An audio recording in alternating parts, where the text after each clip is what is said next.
여러분 안녕하십니까? 이번 시간과 다음 시간은 사도행전을 여행해 보는 시간을 갖도록 하겠습니다. 여러분들이 길을 걷거나 또 차를 운전하시다가 이런 현수막을 보신 적이 있을 겁니다. 교통사고 목격자를 찾습니다. 이런 일이 생각보다 많아서인지 현수막을 제작해주는 한 웹사이트는 샘플을 올려놓았습니다. 언제, 날짜, 그 다음에 차, 목격하신 분, 연락처 이렇게 해서 주문을 의뢰하면 이런 현수막을 만들어 주겠다는 것입니다. 사람들이 참고를 해서 만들라는 것입니다. 여러분, 사람이 만약에 억울하게 교통사고를 당했다면 얼마나 답답할까요? 그런 사람에게 그 사건을 목격한 사람이 있어서 나타나서 증인이 되어준다면, 자초지정을 설명해 준다면 얼마나 힘이 되고 도움이 될까요?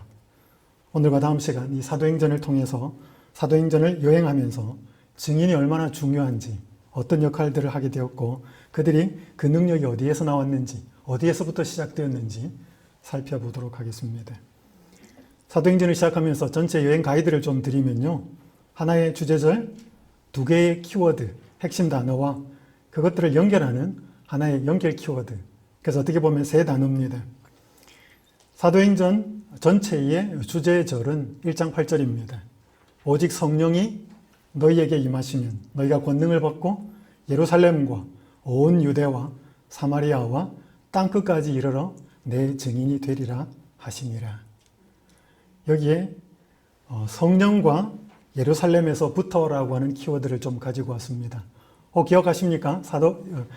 누가복음을 살펴볼 때 누가복음의 키워드를 두 개를 드렸습니다. 삼위 하나님 중에 2위이신 성자 하나님이 인자로 오셔서 사람의 아들로 오셔서 소외된 자들을 만지시고 구원하시는 그 말씀을 드렸고, 두 번째 시간으로 그 예수님이 하나의 공간적인 이동을 하시는데 예루살렘을 향하여 가셨던 삶의 방향성과 목적성을 분명히 가지셨던 것에 대해서 말씀을 드렸는데, 사도행전의 중요한 두 개의 키워드는 삼위일체 중에 삼위 하나님이신 성령 하나님과 예루살렘에서부터라고 하는 단어를 가지고 왔습니다. 이 두 단어를 연결하는 링크가 증인이라는 단어입니다. 그래서 오늘 이 시간은 이 모든 성령, 증인, 예루살렘이라는 단어가 사도행전 1장 8절에 다 기록되어 있습니다. 그래서 사도행전 첫 번째 시간으로는 이 성령과 증인에 대해서, 다음 시간에는 이 증인이 어떻게 증인의 삶이 예루살렘에서부터 출발하는지 그렇게 살펴보도록 하겠습니다. 먼저 사도행전의 서론 부분을 조금 말씀을 드린 다음에 본론을 살펴보겠습니다. 누가복음을 기록한 저자와 사도행전의 저자는 같습니다. 수신자도 같고요. 여러분, 신약 성경을 나중에 이제 이렇게 읽어보실 텐데요. 신약 성경을 기록한 사람 중에 여러 사람이 있지만 신약 성경의 세 인물을 주로 좀 기억하시면 좋겠습니다. 한 사람은 누가고, 한 사람은 바울이고, 한 사람은 요한입니다. 이 세 사람이 거의 신약 성경을 다 기록했는데, 흔히 신약 성경에 가장 양을 많이 기록한 사람이라면 바울을 이해하시는데, 물론 바울이 히브리서까지를 포함하면 14권의 서신서를 기록했는데 분량으로 보면 누가가 가장 많습니다. 그래서 신약의 모든 헬라어 단어 수를 이렇게 계산을 해보면 사도행전과 누가복음이 신약 성경의 27.5%를 가리킵니다. 그러니까 신약 성경에 가장 많은 내용을 기록한 사람은 누가예요. 왜냐하면 누가복음이 24장까지밖에 안 되어 있지만 누가복음 1장 같은 경우는 80절이거든요. 마태복음이 27장이지만 오히려 복음서도 누가복음이 가장 깁니다. 지난 시간에 사도행전 시간에 누가복음 시간에 말씀드린 것처럼 성경 기자 중에서 유일한 이방인이라고 하는 것을 다시 한번 좀 기억하시면 좋겠습니다. 이것이 쓰여진 때는 바울이 재판을 받기 위해서 로마로 가서 죄수의 신분으로 가서 가택연금대에 있습니다. 일반 감옥은 아니었습니다. 셋집에 옛날에 우리 정치인이 바깥에 못 나오고 이렇게 갇혀 지냈던 그런 것처럼 가택연금이 되어 있는 2년 동안에 쓰여진 것으로 알려져 있습니다. 왜냐하면 그때 이후 만약에 바울이 가택연금된 상태에서 나와서 복음을 전한다든지 어떤 상황이 생겼으면 반드시 사도행전에는 기록이 됐을 것인데, 사도행전이 딱 바울이 로마에 가서 2년 동안 있는 그것으로 끝이 나기 때문에 그 이후의 기록은 쓸 것이 없었다는 것을 의미합니다. 그래서 더 이상 누가는 그 이후의 복음이 사도행전의 내용이 기록되지 않은 것을 보아서 알 수 있습니다. 이 세 번째가 중요한데요. 누가복음이 성령으로 잉태되어 출생하신 인자 되신 예수님이 공생애를 사시면서 예루살렘을 향하여 가셔서 예루살렘에서 사명을 다 이루시고 돌아가신 인자 되신 예수님의 이야기라면, 사도행전은 성령으로 잉태된 제자들이 복음을 들고 땅끝까지 전하면서 그들을 사용하신 성령의 이야기입니다. 그래서 누가복음이 예수행전, 이거는 마태, 마가까지도 공의, 사복음서가 다 예수행전이라고 하는 것은 공감되는 것이고요. 특별히 사도행전은 사도들을 사용하신 성령의 행전이다라고 이해하시면 좋겠습니다. 사도행전은 성령을 받은 제자들이 어떻게 그리스도의 충실한 증인이 되었는지를 보여주고 있습니다. 그래서 사도행전은 1장부터 28장까지 되어 있지만 1장부터 7장까지는 예루살렘에서 성령을 받은 그들이 예루살렘에서부터 증인이 되는 삶을 시작하여서 8장부터 12장까지는 유대와 사마리아에서 증인이 된 이야기, 그리고 13장부터 28장까지는 땅끝이라고 표현되어 있지만 이 사도행전이 기록될 당시로서는 로마, 그 당시 세계 대제국이었던 로마까지 복음이 전해진 것을 설명하고 있습니다. 그리고 사도행전은 누가복음의 속편, 지난 시간에도 말씀드린 것처럼 합쳐져 있다는 것, 이것이 따로따로 분리되어서 보면 그것보다 같이 연결된 선상에서 보는 것이 훨씬 더 좋습니다. 그리고 이 사도행전은 사복음서와 편지서를 연결해주는 다리와 같습니다. 물론 사도행전이 전부 편지서에 대한 배경에 대해서 다 설명하는 것은 아니지만, 그래도 이 사도행전을 참고하면 바울이 어떻게 편지를 쓰게 되었는지를 참고할 수 있는 중요한 자료가 됩니다. 그리고 사도행전은 초기 기독교의 역사를 기록하고 있는 역사서이기도 합니다. 이제 성령과 증인에 대해서 살펴보도록 하겠습니다. 사도행전에 성령이라는 단어가 42번 나옵니다. 42번이 기록되어 있지만 성령을 표현하고 있는 대명사, 이렇게 대명사를까지를 포함하면 약 70번이 기록이 되어 있습니다. 여러분, 그만큼 어떤 기자가 많이 반복하여서 기록했다고 하면 그의 생각 속에 많이 자리를 잡았다는 뜻이고, 그것이 그에겐 중요했다는 뜻입니다. 증인이라는 단어가 13번 나오고요. 그 다음에 증거하다는 용어까지 합치면 27번이 나옵니다. 어쨌든 간에 이 사도행전은 성령, 증거하다, 증인, 계속 그 부분이 반복이 되고 있습니다. 이 사도행전 주제절에서 말하는 것처럼 증인은 뭘 받아야 된다고요? 성령을 받아야 합니다. 다시 읽습니다. 사도행전 1장 8절. 오직 성령이 너희에게 임하시면 너희가 권능을 받고 예루살렘과 온 유대와 사마리아와 땅끝까지 이르러 내 증인이 되리라 하시니라. 오직 성령이 임해야 너희가 뭐를 받고? 권능을 받고 능력을 받고, 이 두나미스라고 하는 단어가 여러분이 힘, 수완, 능력 여러 가지 뜻이 있는데, 여러분이 한 번쯤 들어보셨을 겁니다. 다이너마이트, 폭발을 하게 하는 그 다이너마이트가 이 헬라어 두나미스라고 하는 단어에서 나왔다는 것이고요. 여기서 이 권능은 일반 사람들이 받을 수 없는, 성령이 임한 자들만이 받을 수 있는 초자연적인 하늘의 능력, 파워를 이야기하는 것입니다. 그 능력은 자기 혼자 잘 먹고 잘 살아라고 주는 게 아니고 증인이 되기 위해서, 증거하기 위한 목적으로 주어진다는 것입니다. 그래서 우리는 이기적인 목적으로 성령을 구한다면 아마 주어지지 않을 것입니다.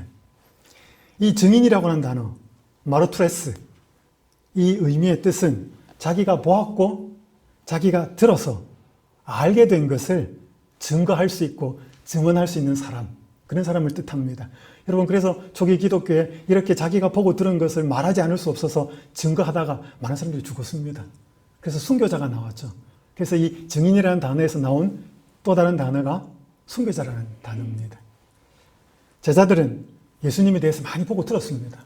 이런 보고 들었다고 해서 다 증언할 수 있는 것은 아니에요. 용기도 있어야 되고 힘도 있어야 됩니다. 담대해야 되고. 마치 그것은 뭐예요? 아무리 정교하게 기술적으로 잘 자동차 엔진을 만들어 놓았다고 해서 이 것까지 잘 만들어서 멋지게 이 자동차를 만들어 놓았지만 이 자동차에 뭐가 없으면, 기름이 없으면 무용지물인 것처럼 마치 사도행전에서 증인의 삶을 산 제자들이 엔진과 같다면 그 엔진들을 강력하게 움직여 놓았던 그 능력은 기름이었다는 거죠. 그것이 바로 성령이었다는 것입니다. 우리는 이 사실을 한번 좀 기억하면서 과연 그들이 성령을 받기 전의 모습과 성령을 받고 난 후의 모습이 어떻게 달라졌는지 한번 살펴보면 좋겠습니다. 그들이 성령을 받았을 때는 그리스도를 높였습니다. 여기 사도행전 4장에 보면 3장입니다. 이 3장에 보면 베드로와 요한이 기도하러 가죠. 정해진 시간에. 그렇게 성전 미문 앞에 갔을 때 여러분이 잘 아는 것처럼 나면서부터 안전병이 된 사람을 만납니다. 잘 아시죠? 그 사람들에게 가서 베드로가 말합니다. 우리를 보라. 그냥 그 사람이 당연히 쳐다보죠. 무슨 생각으로? 한 푼 줄 건가 보다. 우리를 보라 그랬으니까. 보니까 그 베드로 입에서 나온 이야기를 잘 아시죠? 뭐예요? 은과 금은 없는데. 그러니까 실망했지 않겠습니까? 내게 있는 나사렛 예수의 이름으로 일어나 걸어라. 팔을 잡아당깁니다. 그랬더니 난리가 나죠. 여러분 그때 성전 앞에서 일어난 일, 요즘으로 하면 어떨까요? 강남 한복판에서 아니면 서울역에서 많은 사람들이 모여 있는 데서 그 일이 일어났으니까 와 전부 다 그렇게 된 거죠. 그렇게 할 때 이 베드로가 한 말, 사도행전 4장 12절입니다. 3장 12절입니다. 죄송합니다. 베드로가 이것을 보고 백성에게 말하되 이스라엘 사람들아 이 일을 왜 놀랍게 여기느냐. 우리 개인의 권능과 경건으로 이 사람을 걷게 한 것처럼 왜 우리를 주목하느냐. 대단히 중요한 표현이에요. 그전에는 뭐라 그랬어요? 우리를 보라 그랬습니다. 여러분 우리 교회가요. 세상에 나가서 친구들이나 사람들한테 우리 교회를 좀 봐. 우리 교회 한번 와봐. 여러분 그렇게 해야 됩니다. 그죠? 영화를 만들어 놓고 책을 써놓고 볼만한 내용이 없는데 누가 보겠습니까? 우리 교회에 볼만한 거리가 없는데 누가 오겠습니까? 어떻게 추천하겠습니까? 와봐! 그렇게 해야 됩니다. 왔어요, 그죠? 와! 가정이 행복하고 자녀들과 부모님의 사이가 좋고 이 교회가 건강하고 뭐 사랑이 넘치고 이야, 이 교회 뭐 있는 것 같아. 그래서 우리들을 주목할 때 우리들은 우리가 주목을 받아서는 안 되고 이 사람들아 왜 우리를 봐? 우리를 이렇게 만드신 분은 누구야? 하나님이셔. 그리스도셔. 우리를 보지 말고 그분을 봐. 그 이야기예요. 그러니까 그 전까지는 안 그랬습니다. 제자들이. 계속 반복되잖아요. 누가 크냐. 새 나라가 이루어지면 누가 주의 우편에 좌편에. 그런 제자들이 성령의 능력이 주어지고 증인의 삶을 살고 그래서 능력이 나타나고 그들이 초점이 중심이 되는 것처럼 보일 때 그들은 그 자리에 머무르지 않고 빠집니다. 자기가 싹 빠지면서 누구를요? 이 사람들아 우리 보면 안 돼. 이 능력과 이 힘과 이 권능이 우리가 잘나서 그렇게 된 것으로 생각하지 마. 우리는 도구일 뿐이야. 이게 성령 받은 사람의 모습이었습니다. 두 번째, 그들은 대단히 담대했습니다. 이 사건이 이후로 난 다음에 아나니아 삽비라 사건도 일어났고 막 이제 복음이 증거되니까 잡아다 가둡니다. 도망가지 못하고. 그러면서 또 공회 앞에 섰을 때 우리가 이 이름으로 사람들을 가르치지 말라고 말했지. 이제 막 추궁하는 것입니다. 그때 베드로와 사도들이 뭐라고 대답합니까? 사람보다 하나님께 순종하는 것이 마땅하다. 여러분 이건 목숨 걸어놓고 하는 것입니다. 여러분 사복음서의 제자들 한번 보십시오. 예수님이 겟세마네에서 잡히실 때 제자들은 어떻게 했죠? 다 튀었습니다. 베드로가 그 계집종의 그 몇 마디에 뭐예요? 저주하면서 예수님을 3번이나 부인합니다. 왜? 자기 목숨 살려고. 그렇게 했던 제자들이 성령을 받고 나니까 뭐예요? 담대해지는 것입니다. 하나님이 두려우면 인간이 두렵지 않은 것이지요. 그렇게 성령 받은 사람들은 바뀌었습니다. 세 번째는 예수님의 이름으로 받는 고난을 기뻐합니다. 여기 사도행전 5장 그 뒷부분에 보면 그들의 옳게 여겨 사도들을 불러들여 채찍질하며 예수의 이름으로 말하는 것을 금하고 놓으니 사도들은 그 이름을 위하여 능력받는 일에 합당한 자로 여기심을 기뻐하면서 공의 앞을 떠나니라. 야, 나 같은 사람이 뭔데 그리스도가 가신 길을 나로 하여금 같이 가게 하는가? 여러분들 제가 목회를 하면서 이렇게 주부들 이렇게 질문을 해보면 거의 같은 대답이었습니다. 친정엄마가 언제 제일 생각났습니까? 그렇게 종종 물어봤어요, 제가. 그럼 그분들이 한결같이 나온 대답이 뭐예요? 애 낳을 때, 출산할 때. 그렇게 내가 아파할 때 뭐예요? 엄마가 나를 이렇게 아프게 낳았겠구나. 그러니까 엄마가 되어가는 과정 속에서 엄마의 고통에 동참하면서 뭐예요? 엄마를 더 깊이 이해하게 되는 거죠. 그리스도가 가신 그 고난에 내가 동참한다는 그 자체로 뭐예요? 그분을 더 깊이 알게 되고, 야, 그분이 이렇게까지 갔겠구나. 나도 그 자리에 불러주신 거. 너무나 감사하고 기뻐하는 것이 이게 그냥 되는 게 아니고 성령을 받을 때 가능하다는 것입니다. 그리고 사도행전 11장 25절 26절에 보면 그리스도처럼 살아가게 되는데, 이 바나바가 이제 사울을 찾아와가지고 같이 팀 목회를 제안하지 않습니까?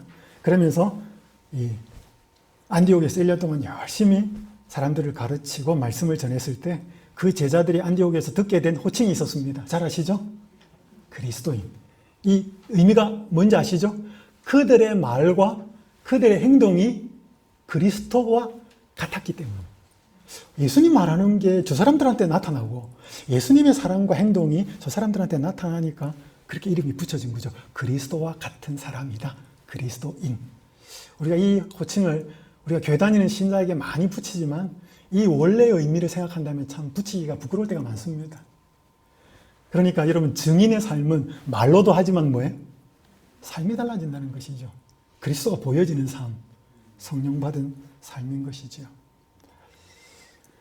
여기 터툴리안이라고 하는 터툴리안이라고 하는 2, 3세기 기독교 교부가 그가 예수님을 알지 못하는 사람에게 전도할 때 늘 이런 말을 했다고 합니다. 여러분, 예수 믿는 사람처럼 그렇게 서로 사랑하는 사람을 보신 적 있으십니까? 이게 터툴리안이 당시에 비신자들에게 전도하면서 한 말이에요. 이 터툴리안이라는 사람은 최초로 삼위일체라는 말을 썼습니다. 기독교에서 대단히 변증가예요. 아주 탁월한 신학적인 변론가지만 복음을 열심히 전한 교부였습니다.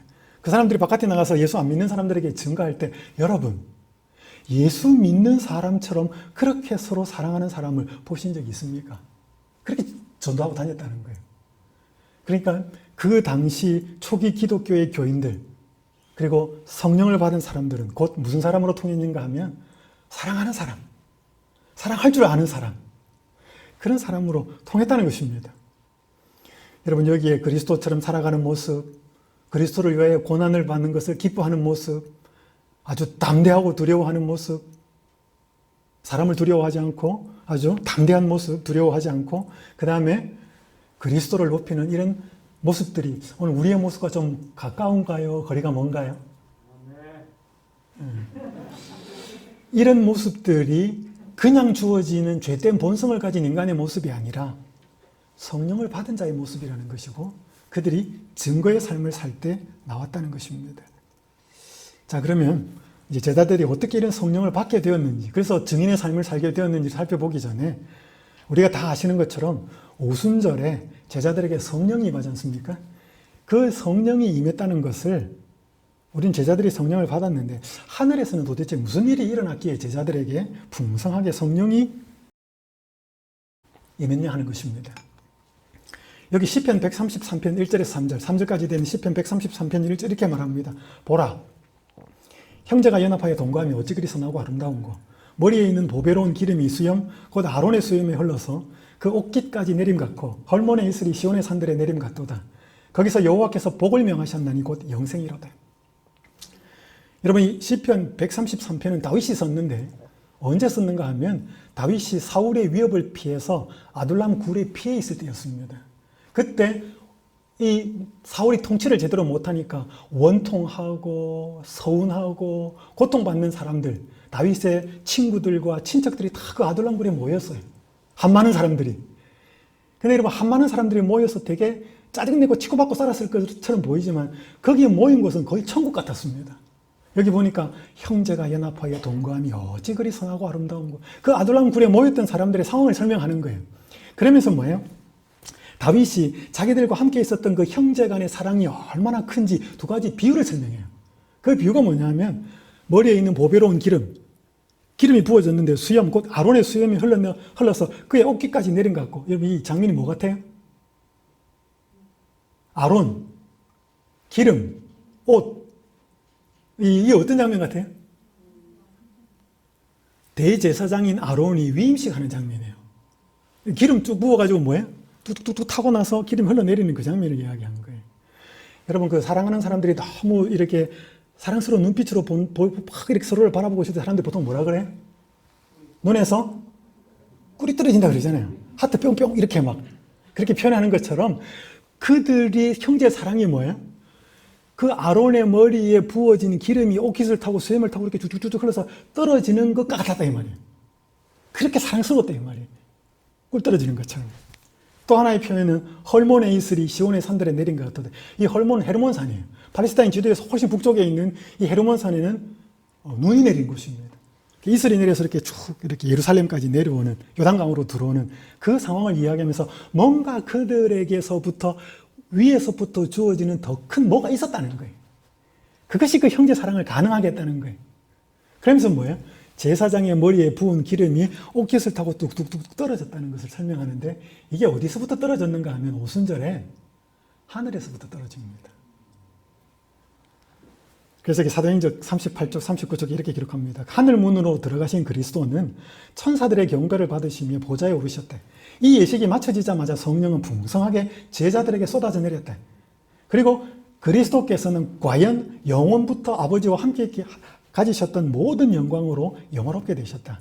오순절 성령 강림은 구주의 취임식이 끝났다는 하늘의 통고였다. 그분은 당신의 약속에 따라 하늘로부터 성령을 그의 제자들에게 보내셨는데 이것은 왕으로서 하늘과 땅의 모든 권세를 받은 분이요 따라서 그의 백성을 위해 기름 부음을 받은 분이시라는 증거였대. 그러니까 여러분, 예수님이 승천하시고 나서 뭐예요? 대제사장의 봉사를 시작하시기 전에 취임식 한 거예요. 또 왕으로서 취임식 한 거예요. 아까 아론이 대제사장으로 취임받을 때 뭐 했어요? 기름 부은 것처럼, 물론 하늘에서 예수님이 취임할 때 예수님 머리에 기름 부었을 것은 아닙니다. 그러나 기름이 뚝뚝뚝 붓고 나서 떨어진 게 그게 뭐예요? 성경의 기름은 성령을 상징하잖아요. 그래서 예수님이 하늘에서 대제사장으로서 왕으로서 취임식 하시고 그에게 충만히 임한 기름, 성령이 뭐예요? 어디까지 떨어진 거예요? 지상까지 떨어진 거예요. 그 예루살렘의 다락방까지. 지금 이해되셔요? 그러니까 이 땅에서의 제자들이 오순절에 성령을 풍성하게 받은 것은 하늘에서 무슨 일이 일어났다?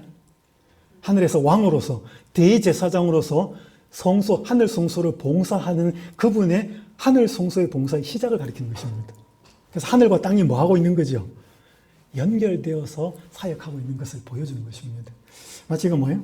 올해 1월 23일 기사인데 미국에서 긴축재정을 해가지고 미국 주가가 떨어진다는 이야기예요. 미국 주가가 떨어지니까 미국 주가만 떨어지고 끝나요? 아니면 한국에 영향이 있어요? 뒤에는 한국 주가가 영향을 받아서 따뚝 떨어진다는 거예요. 기사 제목이 되게 재밌습니다. 주가 뚝, 눈물 뚝뚝. 주가가 떨어져서 이 주식 투자한 사람들 눈물도 뚝뚝 떨어진다면 그런 내용이에요. 여러분, 우리가 이런 현상을 보면 지구촌 어디에서 일어나고 있는 것이 그 나라의 상황만으로 끝나지 않아요. 요즘 러시아가 우크라이나 침공하려고 그래요. 여러분, 저하고 아무 상관없는 일일 줄 알았어요. 근데 상관이 있더라고요. 기름 넣으러 가보니까. 러시아가 우크라이나 침략한다는 그 소식이 쫙 정해지면서 국제유가가 떠요. 그죠? 배럴당 올라갑니다. 그래서 우리가 자동차 기름 넣으러 가면 피부로 실질적으로 느껴요. 와.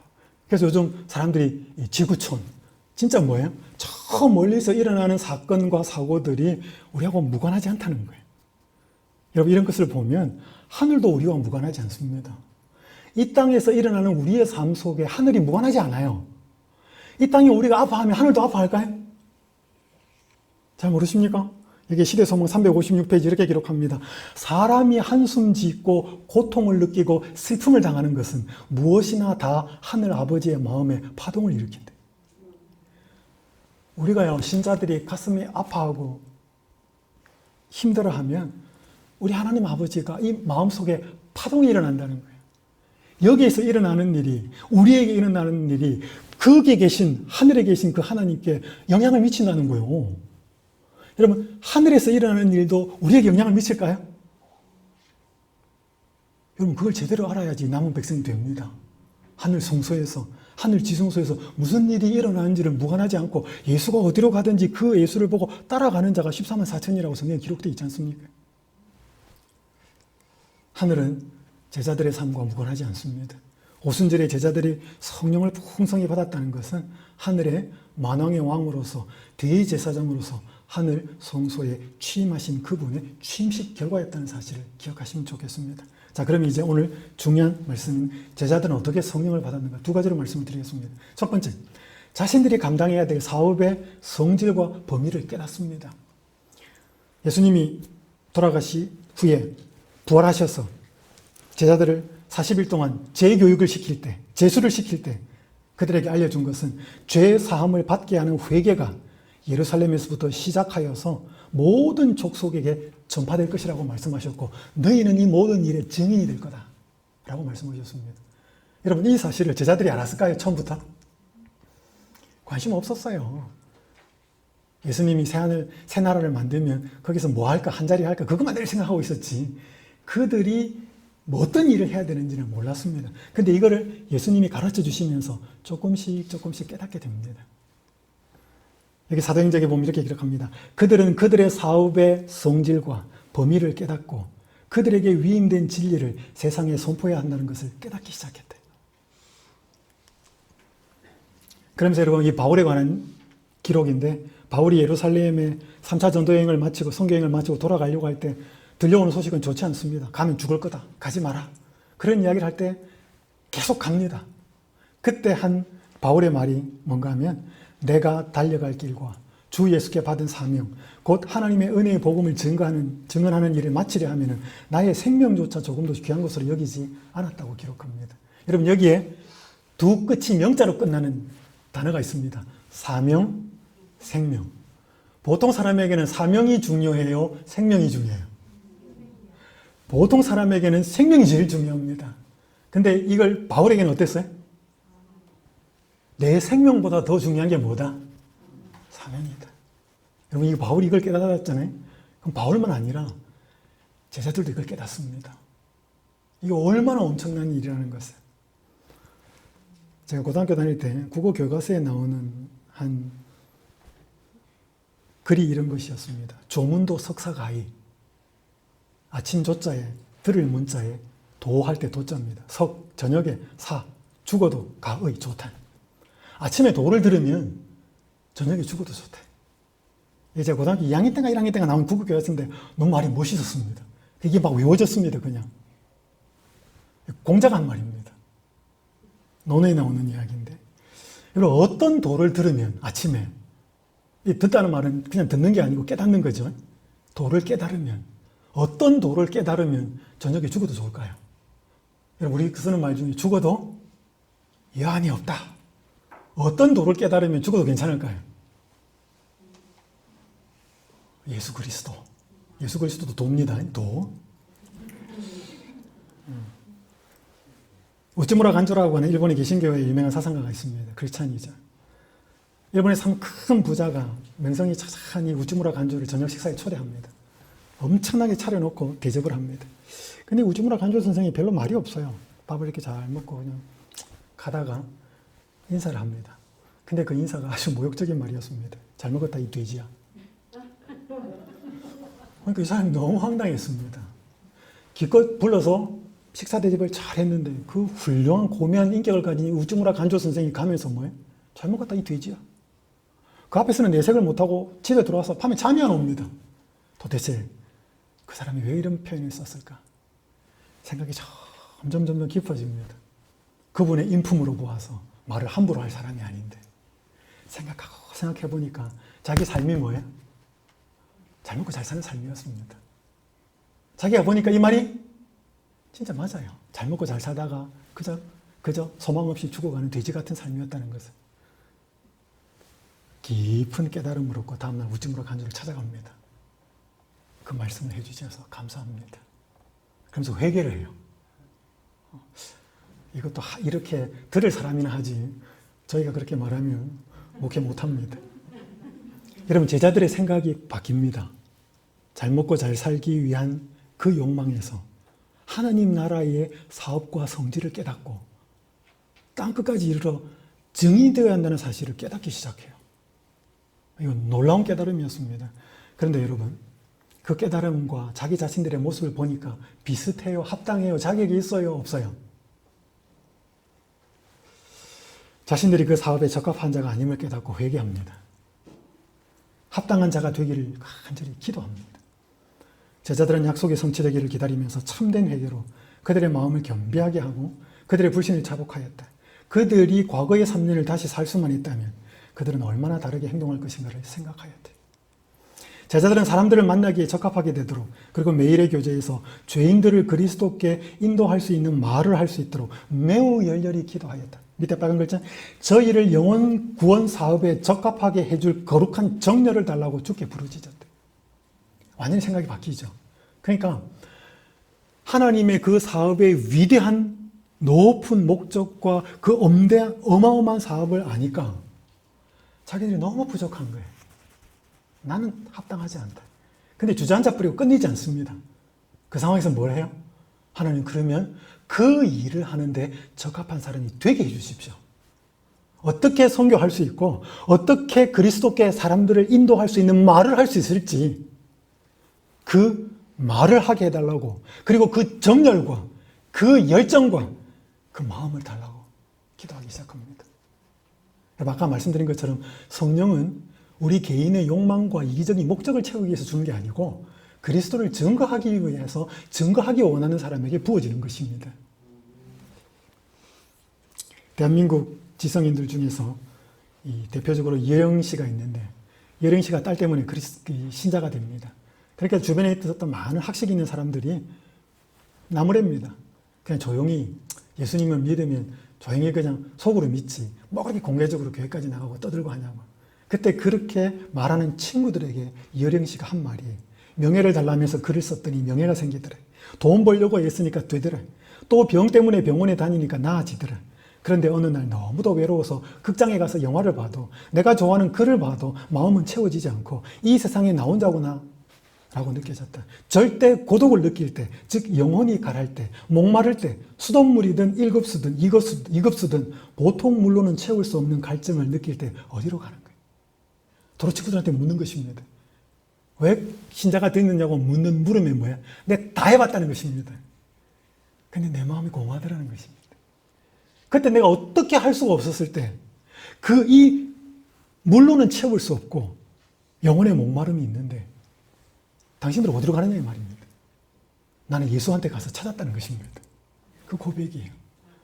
여러분, 이런 사람들이 있다는 것이 뭐예요? 그 제자들에게 주어진 확신이었습니다. 그러니까 이 사람들을 인도해야 되는데 능력이 없는 거죠. 그러니까 여러분, 여기에 합당한 자가 되게 해달라는 것이 그들이 예수님이 승천하시고 나서 열흘 동안 간절히 자신을 성찰하면서 드린 기도예요. 그 기도는 딴 게 아니고 뭐예요?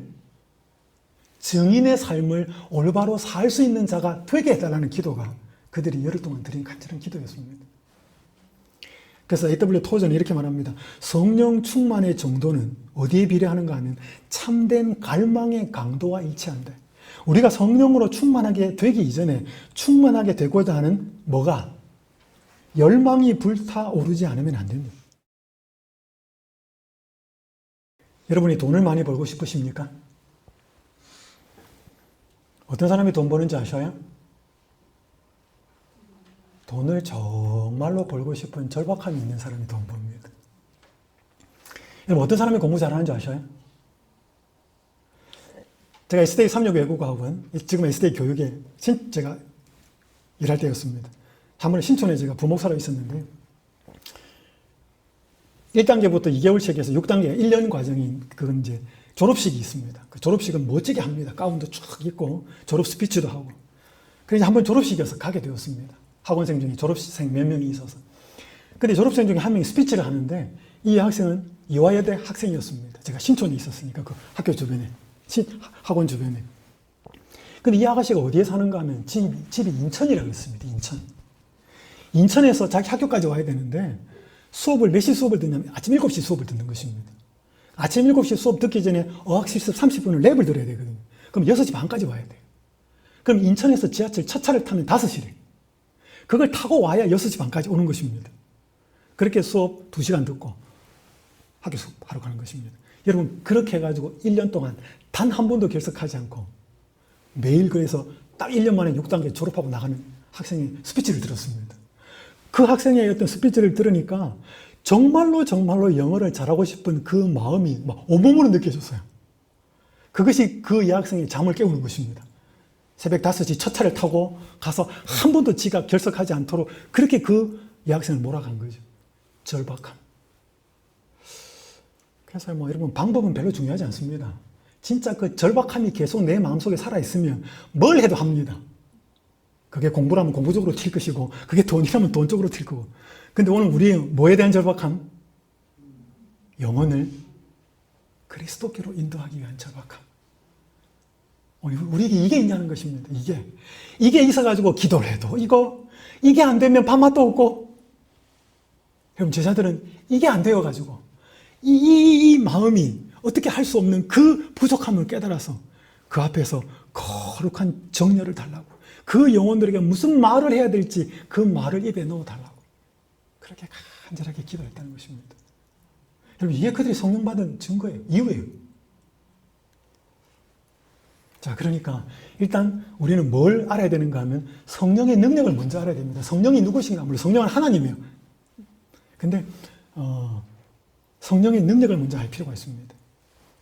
이게 윌리엄 템플이라고 하는 캔터베리 대주교가 이런 표현을 했습니다. 나에게 햄릿이나 리오 왕 같은 희곡을 주면서 그런 희곡을 쓰라고 한다면 헛일일 뿐이다. 난 할 수 없다. 나에게 예수님의 삶을 보여주면서 그렇게 살라고 한다면 그것도 헛일일 뿐이다. 예수님은 그렇게 하실 수 있었지만 나는 할 수 없다. 그러나 셰익스피어의 천재성이 내 안에 들어와 거할 수 있다면 나는 그런 희곡을 쓸 수 있을 것이다. 그리고 성령이 내 안에 들어와 사신다면 나는 그분과 같은 삶을 살 수 있을 것이다. 여러분, 오늘 우리들한테 엄청나게 글 잘 쓰라고 그러면 못 쓰잖아요. 근데 그렇게 글을 잘 쓰는 셰익스피어의 천재성이 내 속에 들어온다면 쓸 수 있잖아요. 우리는 그리스도처럼 살 수 있다 없다? 그리스도를 증거할 수 있다 없다? 그런데 그렇게 할 수 있는 성령이 있는데 성령이 나한테 들어오면 할 수 있다. 동의하십니까? 그러면 이 성령이 우리에게 들어와야만 하는 필요성이 있다는 것입니다. 그죠? 그래서 먼저 성령이 어떤 분이시고 그분의 능력이 무엇이고 그분이 뭘 하기 원하시는지 예수님의 마음을 알아야 우리 누가복음 살펴볼 때 악한 자라도 자식이 구하는 자에게 좋은 것을 준다. 그 좋은 것을 준다고 마태가 표현했는데 누가는 어떻게 표현했다고요? 구하는 자에게 성령을 주시지 않겠느냐. 그러니까 성령이 인간에게 필요한 가장 좋은 것이라는 것이죠. 하나님 자신이니까. 선물을 주는 게 아니고 그분 자신을 주는 거니까. 그 고마움을 알아야 한다는 것입니다. 제가 미국에서 공부를 할 때 한 여지사님이 들려준 이야기였는데요. 이분이 그 동부에 살고 있었고 딸이 서부에 살았어요. 딸이 오랜만에 동부에 놀러 온 거예요. 엄마는 한국 사람이지만 아버지는 외국인이에요. 그러니까 한국말도 좀 서툴고 막 이렇게 하는데 할머니 집에 오니까 한국 물건들이 많으니까 되게 신기했어요. 막 돌아다니면서 할머니가 그 손녀가 이렇게 막 돌아다니면서 이렇게 만져보고 하는 게 너무 귀여워가지고 뭐라고 이야기했는가? 너가 원하는 거 필요한 거 다 이야기해. 다 줄 테니까. 그때 이 손녀가 뚫레 둘러보더만 할머니 보고 할머니 너 원하면 다 줄 테니까 말해 했는데 뭘 이야기했다고요? 할머니. 여러분 그때 그 집사님의 표현 까무러치는 줄 알았대. 다 원하면 줄 텐데 뭘 원하면 원하는 대로 너 다 가져가. 나 할머니 데리고 가고 싶어.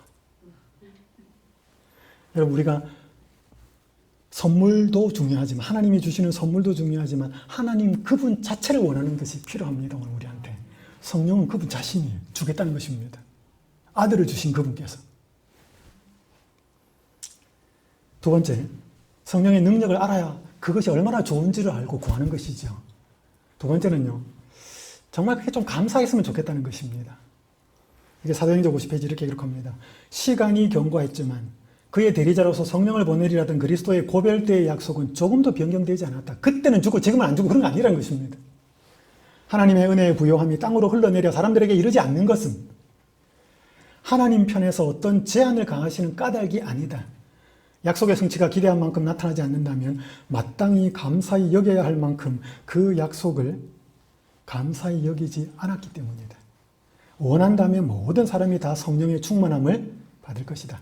성령의 도움을 대수롭지 않게 생각하는 곳은 어디든지 영적 가뭄, 영적 암흑, 영적 타락과 죽음이 나타나게 된다. 사소한 일에 마음을 빼앗기면 교회의 성장과 번영에 필수적이며 또한 다른 모든 축복도 함께 가져다주는 하나님의 능력이 무한히 제공된다 해도 소용이 없게 된다. 그러니까 하나님께서 성령을 주신다는 것이 정말로 고귀한 약속이라고 하는 것이 감사해져야 돼요. 하나님 자신을 주겠다는 것. 우린 사업도 잘 되게 해달라. 몸도 건강하게 해달라. 남편 비즈니스도 잘 되게 해달라. 자식도 좋은 대학 가게 해달라. 많은 요구 조건들이 있는데 그런 선물들보다 선물 그 자체이신 그분을 먼저 감사해야 하지 않는다면 그런 사람에게는 성령이 내리기 어렵다는 것이죠. 그러면서 하시는 말씀이 뭐예요? 사소한 일에 마음을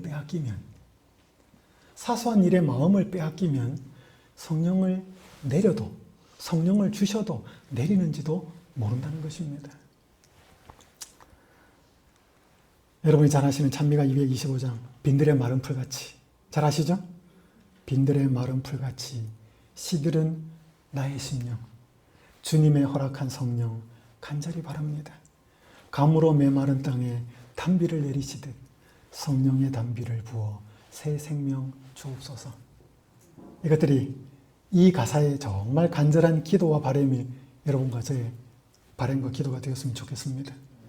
한 분이 성령을 구하는 기도를 간절하게 드린 그 개인의 간증을 이렇게 기록했습니다. 저와 아버지의 관계는 늘 복잡하게 얽혀 있었습니다. 제가 유년기와 청년기를 지나면서 끊임없이 기도했던 것은 저와 아버지의 관계가 호전되는 것이었습니다. 하지만 우리 관계는 점점 악화되었습니다. 6, 7년이 흘렀습니다. 그러던 어느 날 하나님은 제 마음속에 있는 공허함을 채워주셨습니다. 성령을 주제로 공부를 위해 기도하던 중 아내와 저는 믿음의 산 경험을 많이 누리게 되었습니다. 우리가 가족을 위해 기도할 때 저는 특별히 아버지를 위한 기도를 잊지 않았습니다. 이 기간 동안 저는 아버지를 사랑할 수 있는 특별한 힘을 얻었습니다. 저는 어릴 때부터 아버지가 제게 잘못하여 마음에 쌓였던 모든 것을 뒤로 하고 그를 용서할 수 있었습니다. 이제 저와 아버지는 좋은 친구가 되었습니다. 아버지는 더 영적인 신자가 되었고 자신의 신앙 경험을 친구들과 나누기 시작했습니다. 그로부터 2년이 지난 지금 저희는 아직도 좋은 관계를 유지하고 있습니다. 이것은 다 하나님의 은혜입니다. 저는 어찌할 바를 모르고 있었습니다. 참 외로웠습니다. 그 뒷부분요. 그러나 제가 성령을 받기 위해 매일 기도하기 시작한 후로 저는 전혀 새로운 차원에서 하나님과 함께 누리는 놀라운 삶을 경험하고 있습니다. 여러분, 우리가 이제 사도행전을 공부하면서 이제 한 가지 기도 제목이 분명하게 나타나야 합니다. 물론 우리는 증인이 되기 위해서 성령을 받아야 합니다. 하지만 우리의 삶의 전반적인 개혁과 전반적인 삶의 변화를 위해서 우리는 반드시 성령이 있어야 합니다. 그렇게 하기 위해서는 첫 번째, 우리가 성령을 매일 간구하는 기도를 드려야 합니다. 제자들이 자신들의 모습과 전혀 그 사업의 능력과 하나님이 요구하시는 표준에 맞지 않다는 것을 절박하게 느끼면서 몸부림을 쳤습니다.